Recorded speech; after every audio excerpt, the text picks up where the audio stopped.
Hey everybody out there, my name is Dragnix, and today I set my critical eye on a mashup of an action game, a shmup, and a fighting game in Acceleration of Suguri 2. This game is developed by the guys over at Orange Juice, known for their 100% Orange Juice series and smaller games like Sora and Suguri. It costs $8.99 at its full price and comes out to Steam on March 7th, 2018. But before I begin this critical eye, you should know that this key was obtained for the publisher, Fruit Bat Factory, for the purposes of review. That won't change my opinion of the game in the end, but you should know that because of FTC guidelines, as well as the whole morals thing, you know? So, okay, Acceleration of Suguri 2 is best described as a fighting dogfight game with top-down shooter mechanics. You control one of various characters, such as Sora, Suguri, or Nanako, in a dogfight with an opponent.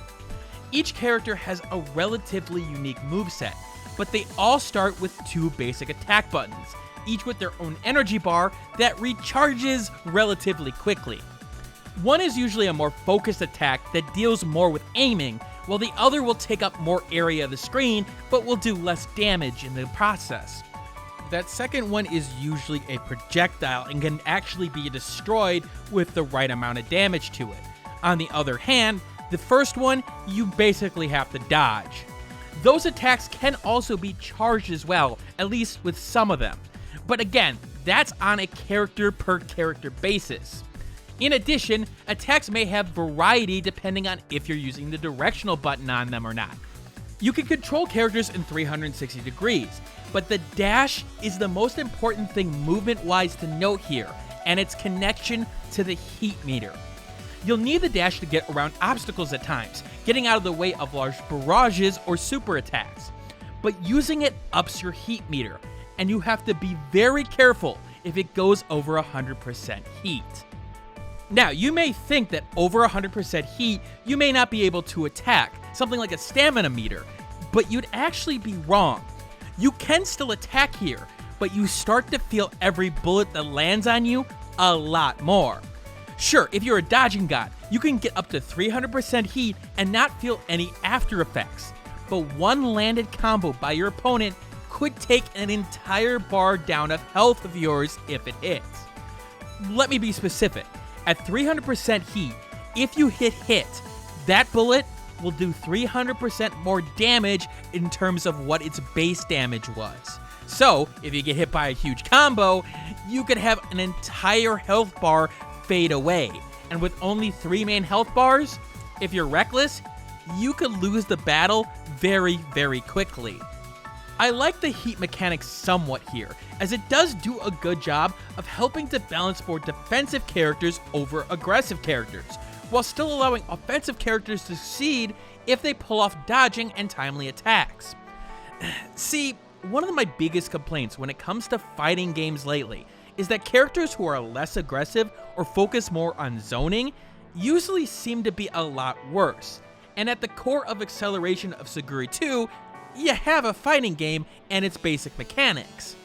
Now, you may be pointing out to me that if heat is primarily made via movement, and that characters needing to dodge more would have more heat, defensive characters would need to do that a lot, and therefore they would gather as much heat as offensive characters. But some skills do create additional heat, and the general trend I noticed from the CPU is that the more aggressive they were, the easier they built up heat. That's very evident in certain characters' designs as well when it comes to gathering heat. But more on that later when I specifically talk about character balance. On top of this, you have the super-like meter, which can be stored up to 3 full uses. Using it with an attack button will have various effects depending on the character and the button pressed. Sometimes it'll add a ton more projectiles to the attack, sometimes it'll be a lot more powerful attack. Sometimes you'll fire a Tide Pod at an opponent. And if we know anything about Tide Pods, we should know that small underage looking children can't help but bite into them, so it'll be an effective attack here. However, that meter mechanism also serves a different purpose: defense. Using a half a bar will put up a temporary shield that can be broken through, but can get you out of a jam if you're cornered very quickly. A full bar usage will give you a shield that's pretty powerful for 5 seconds or so, and is a get out of jail free card. In some cases like Alte, I found myself relying on it for specific characters more than using their super attacks due to their strengths. Okay, even though there's one or two other things I can talk about, you get the gist of battle here. So how well does it play? Well, it plays pretty well when you get into the groove of your character and how he or she specifically plays. When I talked about dogfighting before, for example, some characters really do well in dodging and getting into that right position, and it can feel really good in unleashing a hyper attack after dodging an enemy a split second before. In overall terms of strategy, spatial fighting is the name of this game, as the unique circular ring changes how you have to fight your enemy at times. Some characters are great in getting up close.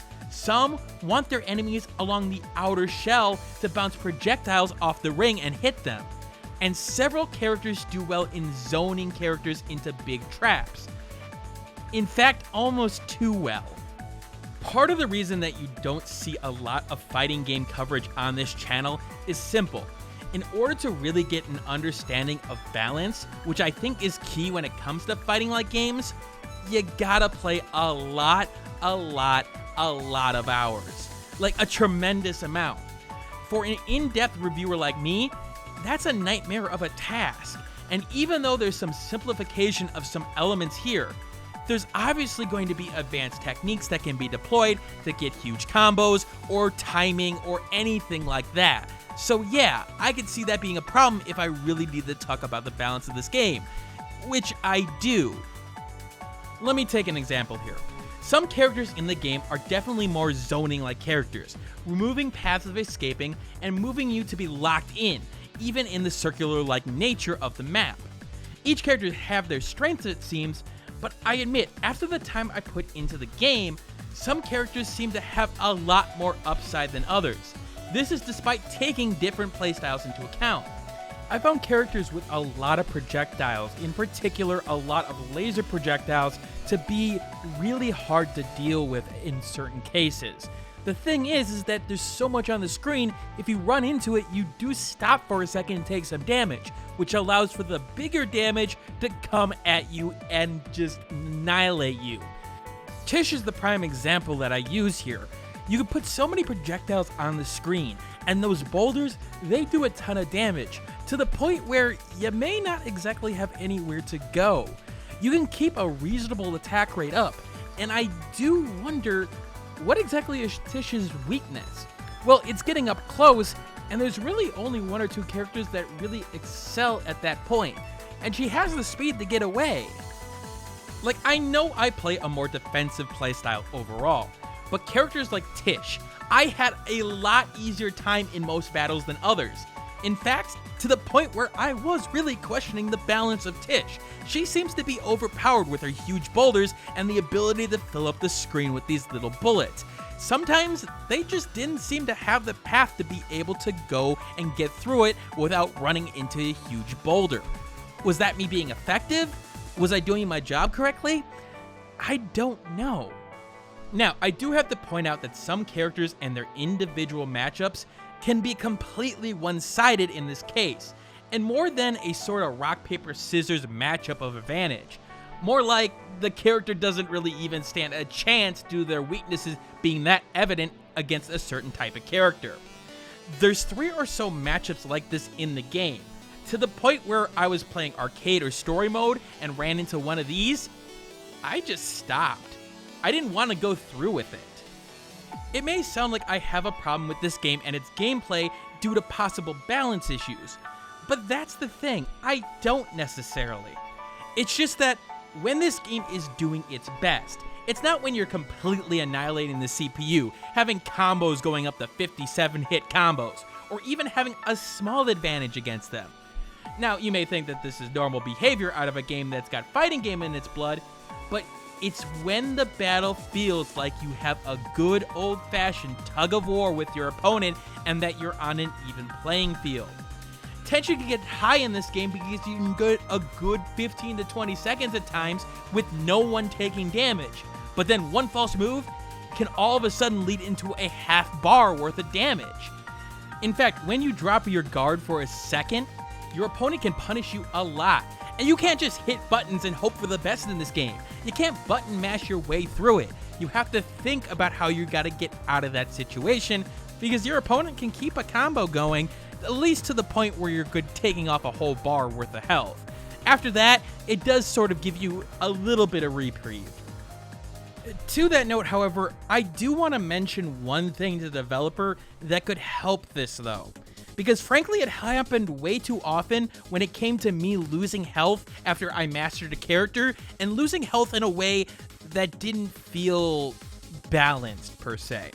See, in the chaos of battling in this game, you could end up losing your character depending on how far back the camera was pulled, or specifically when someone gets knocked back with a lot of projectiles on screen. There's no easy way to tell which character is which at times, other than, well, I use the hair color of the characters most of the time. But some of the characters can be ridiculously small at times. You can end up thinking you're someone else for a brief second, and then all of a sudden you're taking damage as you try to figure out what's going on. There's just too much on screen at once. Maybe some kind of P1 indicator over the character you're controlling would be a good idea here, showing you that yes, you're in control of this character. As to difficulties, they feel distinct and good for each of the 3 levels here. Easy isn't necessarily a pushover, but doesn't throw you into the fire and gives you time to adjust to the game's differences, so despite you wanting to probably start on normal, I'd start there.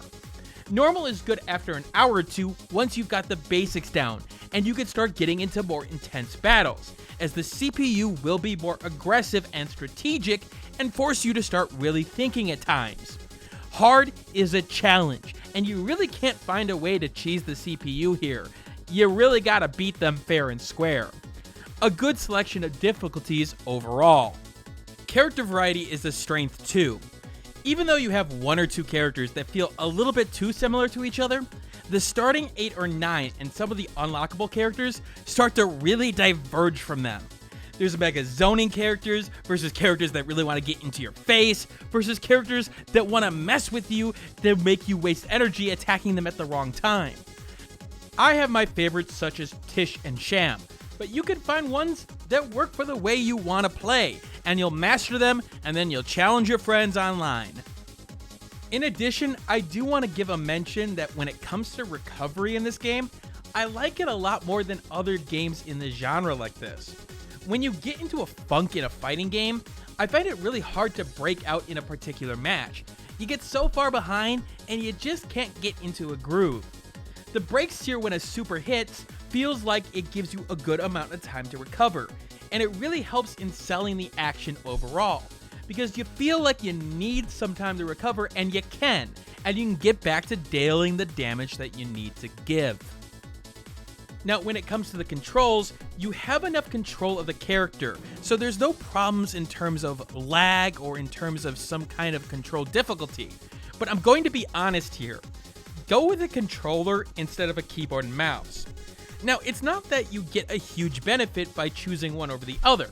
The movement seems to be relatively bound in 8 cardinal directions, and if you're using a keyboard, that becomes apparent when you compare it to the controller's movement. It's just that I felt more in control and at home with the controller, because, well, top-down shooter players who play games like this, you're going to be used to playing with a controller here. And guess what? I was used to playing with a controller here. Now, if you play with a keyboard and mouse normally, that's fine. It's just that I don't know how to put it. It just feels more natural with the controller. Let's also talk about the modes, because you do get an arcade mode, online fighting of course, and a story mode. The story mode, yeah, it's weak.